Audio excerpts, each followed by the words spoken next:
స్కందోత్పత్తి శ్రీ సుబ్రహ్మణ్య స్వామి జననం మహిమ. భక్తులారా, ఈరోజు మనం పరమశివుడు మరియు పార్వతీదేవి కుమారుడైన శ్రీ సుబ్రహ్మణ్య స్వామి జనన కథ అయిన స్కందోత్పత్తి గురించి తెలుసుకుందాం. ఈ కథలో భక్తి, శక్తి, ధైర్యం, ధర్మం అన్నీ కలగలిపి ఉన్న గొప్ప సందేశం ఉంది. పూర్వకాలంలో తారకాసురుడు అనే మహారాక్షసుడు ఉన్నాడు. అతడు బ్రహ్మదేవుని కఠిన తపస్సు చేసి శివుని కుమారుడు తప్ప మరెవ్వరూ నన్ను సంహరించలేరు అనే వరం పొందాడు. ఆ వరం వల్ల అతడు చాలా అహంకారంతో దేవతలను, ఋషులను, మనుష్యులను కూడా బాధించడం ప్రారంభించాడు. దేవలోకం అంతా కలవరపడ్డది. దేవతలు కలిసి బ్రహ్మదేవుని వద్దకు వెళ్లి పరిష్కారం అడిగారు. అప్పుడు బ్రహ్మదేవుడు చెప్పాడు, శివుడి కుమారుడే తారకాసురుని సంహరించగలడు. కాని ఆ సమయానికి పరమశివుడు తీవ్రమైన ధ్యానంలో ఉండేవాడు. సతీదేవి యోగాగ్నిలో లీనమైన తర్వాత ఆయన లోక వ్యవహారాలన్నింటినీ వదిలి తపస్సులో నిమగ్నమయ్యాడు. దేవతలు ఆలోచించి పార్వతీదేవి ద్వారా శివుని మనస్సును మారుస్తామని నిర్ణయించారు.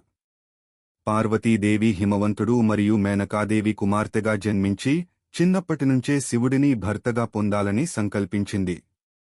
ఆమె కఠినమైన తపస్సు చేసి శివుని అనుగ్రహం పొందింది. అయితే శివుడు ఇంకా ధ్యానంలోనే ఉండగా దేవతలు మన్మథుడిని పంపించారు. మన్మథుడు శివునిపై ప్రేమబాణాన్ని సంధించాడు. కాని కోపంతో శివుడు తన తృతీయ నేత్రాన్ని తెరిచి మన్మథుడిని దహనం చేశాడు. అయినప్పటికీ పార్వతీదేవి యొక్క భక్తి, వినయం చూసి చివరికి శివుడు ఆమెను వివాహం చేసుకున్నాడు. శివపార్వతుల వివాహం అనంతరం దేవతల ఆశల ప్రకారం ఒక దివ్యశక్తి వెలిసింది. శివుడి తేజస్సు అగ్ని దేవునికి అప్పగించబడింది. ఆ తేజస్సు చాలా శక్తివంతమై ఉండడంతో అగ్నిదేవుడు దాన్ని భరించలేక గంగాదేవికి అప్పగించాడు. గంగలో ఆ తేజస్సు 6 ప్రకాశవంతమైన శిశువులుగా అవతరించింది. ఆ 6 శిశువులను కృత్తికలు అనే 6 దేవతలు ప్రేమతో పెంచాయి. అందుకే ఆ స్వామిని కార్తికేయుడు అని పిలుస్తారు. తరువాత పార్వతీదేవి వచ్చి ఆ 6 శిశువులను ఒక్కటిగా కలిపి 6 ముఖాలతో ఉన్న దివ్య స్వరూపాన్ని ఇచ్చింది. అందుకే ఆయనను షణ్ముఖుడు, స్కందుడు, సుబ్రహ్మణ్యుడు అని పిలుస్తారు. శ్రీ సుబ్రహ్మణ్య స్వామి చిన్న వయస్సులోనే అసాధారణమైన శక్తి, జ్ఞానం కలిగినవాడిగా ఎదిగాడు.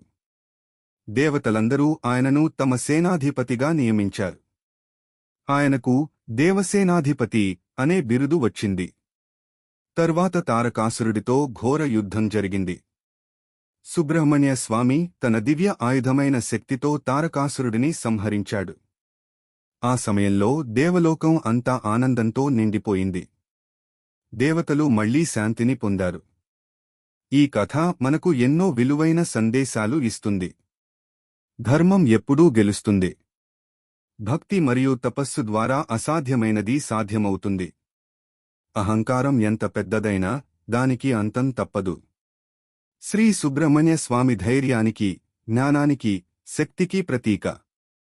ఆయనను భక్తితో ఆరాధిస్తే మన జీవితంలో ఉన్న అడ్డంకులు తొలగిపోతాయి. ముఖ్యంగా విద్య, ధైర్యం, విజయం కోసం ఆయనను పూజిస్తారు. భక్తులారా, ఈ స్కందోత్పత్తి కథను వినడం, పంచుకోవడం ద్వారా మనకు శుభఫలితాలు లభిస్తాయి. శ్రీ